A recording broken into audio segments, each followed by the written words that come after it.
After Chef Cordell walked back towards the kitchen, I raised my eyebrow at Carmen's soft-spoken response. There was something else going on with Carmen that had nothing to do with being tired after a long shift. I prodded. "Is everything okay with you and Cedric?" She looked at me. Her eyes appeared sad. "Yes, we're fine." "How come you don't sound like you're fine? If I didn't know better, I would think you're just going through the motions. I know this can all be overwhelming. Are you having second thoughts?" She shook her head.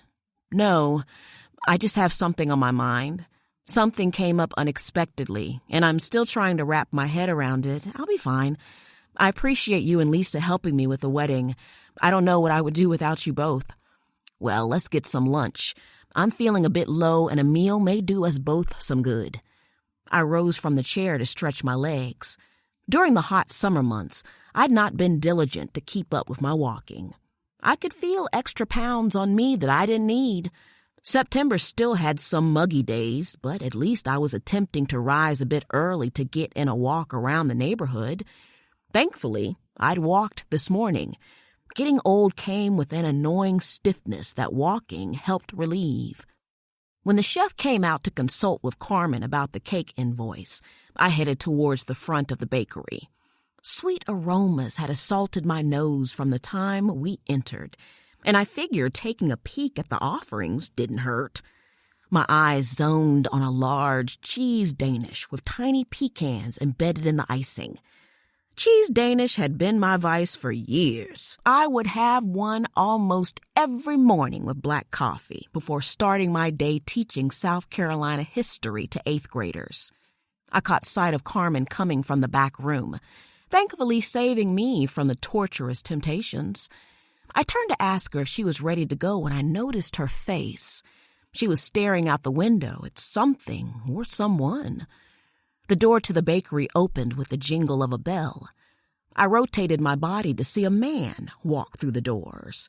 His eyes were focused on Carmen. The man was tall, probably over 6 feet. His skin was a deep dark brown, and his eyes were almond-shaped. He had the kind of lashes many women strive to achieve with mascara. He spoke, his voice hoarse, as if he hadn't used his vocal cords in a long time, or was a possible smoker. "Carmen, it's good to see you again." "Again? Who was this man? And how did he know Carmen?" Carmen brushed past me towards the door. "Miss Eugeena, we need to go." "Okay." I glanced at the man whose face looked as though Carmen had punched him. I hurried behind Carmen. Her long legs seemed to have forgotten the old woman behind her. I called out, "Carmen, slow down! What's your hurry?" I found myself sprinting as Carmen reached her silver Nissan Murano. Before I arrived, she'd already unlocked the doors with her key fob and climbed into the driver's seat. Was she going to leave me? I rushed around the car and snatched open the passenger door, just as Carmen cranked the engine. Out of breath, I hefted my body inside the car. It took what felt like several minutes to catch my breath. I looked at her. "Thank you for the impromptu exercise. Would you mind telling me what's going on with you today?" I turned around to look through the back window. The man who Carmen seemed to be running from was standing outside the bakery, staring at us. "Carmen, who is that man? Why is he looking at us?" Carmen glanced at her rearview mirror.